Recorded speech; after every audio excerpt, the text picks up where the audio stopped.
this might be as good as it gets. I tried to change the height of the tripod for a while, and the struggle is real. I don't really feel like editing it anymore, and I didn't really take any notes on this, but I kind of wanted to I wanted to write about community for a moment and what it means to be a part of a neighborhood. Um,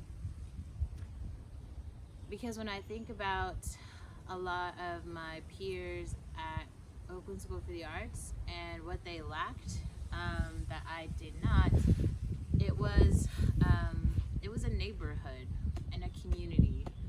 And because if you live in a community that is surrounded by violence and poverty, it makes you not want to participate in infrastructure, or not, how do you say this? It makes you not want to utilize public utilities like parks or libraries or other free services that make it that make you feel alive, right? Churches, community centers, public gardens, other services that, non-wealthy people utilize in order to like stay alive. And the more that I feel like I learn about the way that those programs, services, communities are being built up in places in like New York, out of necessity, really, because people are really trying to live. Like, the people who are alive are trying to live, and it is really hard to live because it's really expensive. But I do feel like in this city in particular, it's been something that's been top of mind for a lot of people for a long time, and maybe not so much other places. Like, the more that I feel like I learn about the violence and the poverty that is just, I don't know, coursing through places like East Oakland or just Oakland in general, it makes me feel very sad because like so many lives are lost before they even like begin, and it's like, oh man, if only people were able to blossom where they are born, they would have a much better quality of life.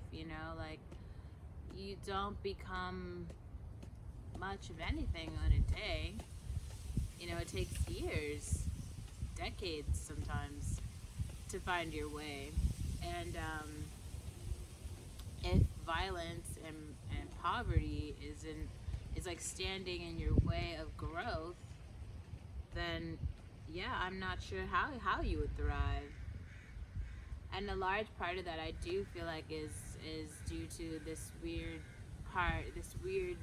mentality thing, right, where people are criminalizing poverty in really dehumanizing ways and trying to make others feel like you need jewels or cars or, I don't know, any other things to have a quality of life that you don't actually need.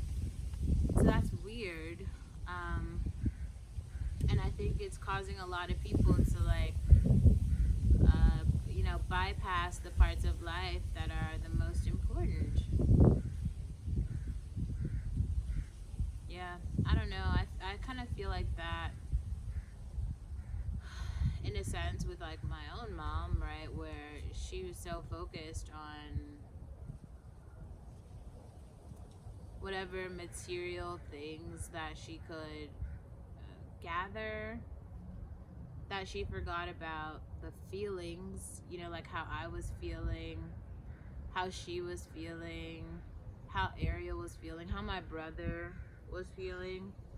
And so a lot of people tried to cover up those feelings with like clothes or with yelling or even with like chanting.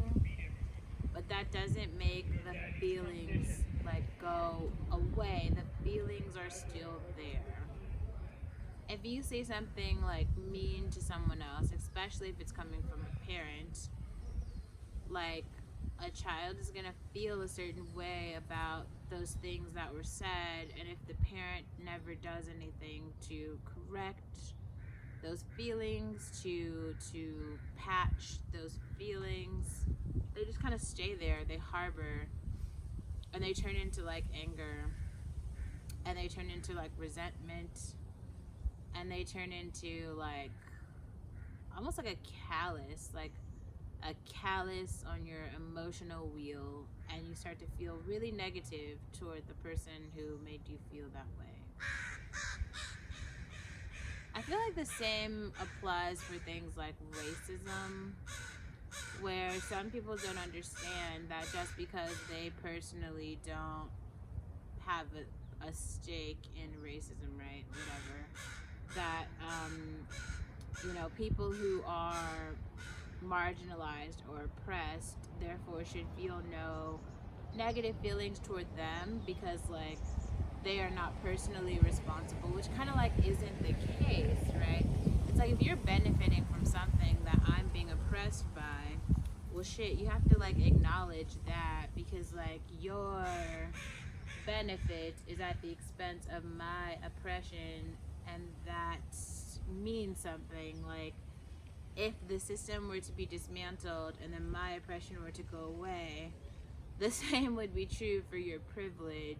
So that if you gaslight that whole experience, then you're also gaslighting like your own lived experience of privilege, which is weird. It's like all that shit, just there's all these feelings that come up about all those different sides, and like I just think that's something. I just think it's something. I don't know. It's just something. It's meaningful to me. Like, I feel something about that.